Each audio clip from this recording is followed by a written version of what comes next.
What is up, guys? The Crimson Offender back here with another video, and I know I haven't done a discussion in a minute, but I'm back. So today, I've been meaning to do this video for a while.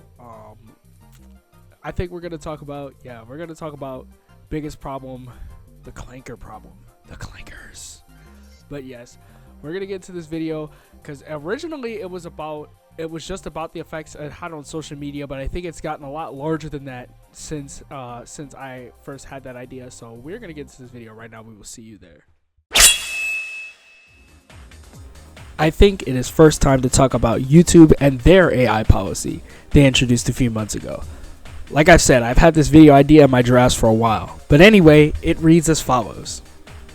Back in February, we shared that we would soon introduce technology that would distinguish between younger viewers and adults to help provide the best and most age-appropriate experiences and protections. Over the next few weeks, we'll begin to roll out machine learning to a small set of users in the US to estimate their age so that teens are treated as teens and adults as adults.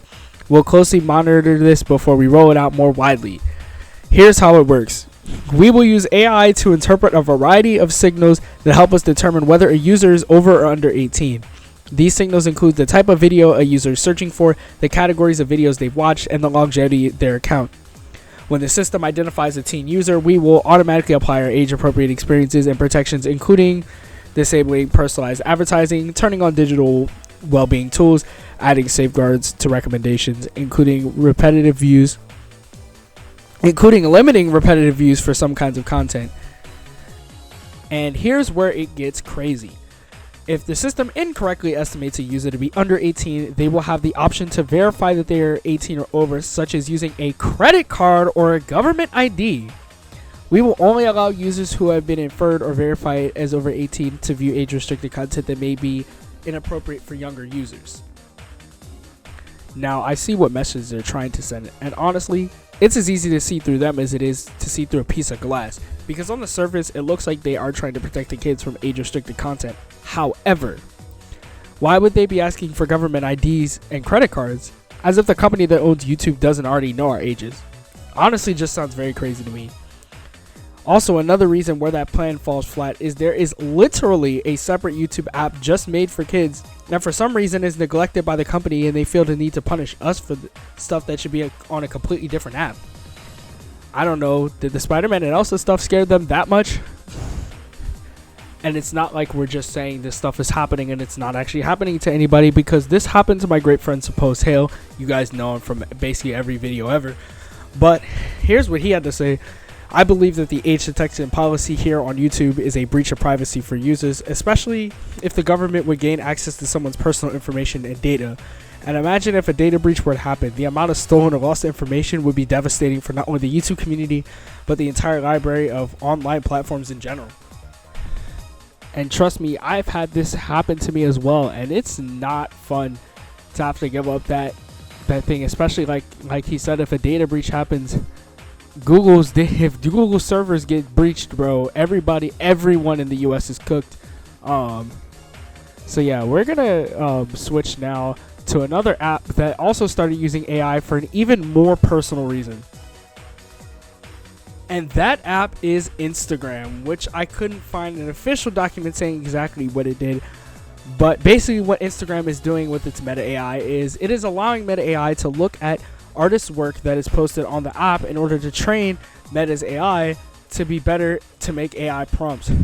And as a graphic designer, hearing this news is absolutely insane, because that means Meta is probably taking stuff from my graphic design Instagram, subscribe to it now, and using it to make Meta AI better to replace me. And this is not just true for graphic designers, this is true for artists as well, because yes, AI is quicker, and I feel like in the coming years will be more efficient, but in replacing humans with AI are effectively removing the soul out of the works. And it's very terrible, because I've already seen companies and groups use AI for stuff that artists and graphic designers could be used for, and almost all of them have been met with a ton of scrutiny. And honestly, we could have just left it at that. But CGI artists, you guys aren't off the hook either, because of a new thing that came out pretty recently called Sora 2. When Sora 2 came out, it was crazy just seeing the level of realism it was starting to make in just a short time, and there was a multitude of reasons that these AI videos are very bad things. Reason number one is being you can literally now steal someone's likeness, and it's only a matter of time before someone goes to jail or dies because of a crime that they did in AI. And with how humanity is, this could be done for the pettiest of reasons. Breaking news: man gets arrested over AI video created by someone who just felt like causing chaos. Stuff like this is absolutely insane, and that stuff could be done like this. It's even gotten so bad that some companies have outright banned the use of their characters or their likeness in these videos for this exact reason and other similar reasons.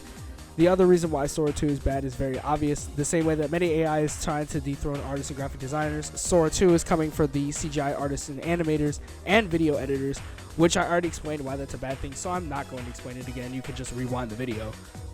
And when I was talking about AI videos being more efficient to make, that is a total lie, because it turns out that a lot of water and a lot of processing power has to be used to make even one video. And obviously our fresh water really isn't an infinite source, and we're running out pretty fast, which means we could spike water prices everywhere if this gets bad enough. Not to mention we've already seen prices spike more specifically with the PC market, with RAM tripling in price recently because of many of these companies having to focus on catering to the AI market due to higher demand and the fact that they are all owned by billionaires that can pay their way up. But those are my opinions on AI. What are your opinions on it, and what the future of technology holds as a whole? Anyways, guys, I know this was a quick video, but make sure you subscribe, like, and do that for more. So we will see you guys later. The Crimson Defender out.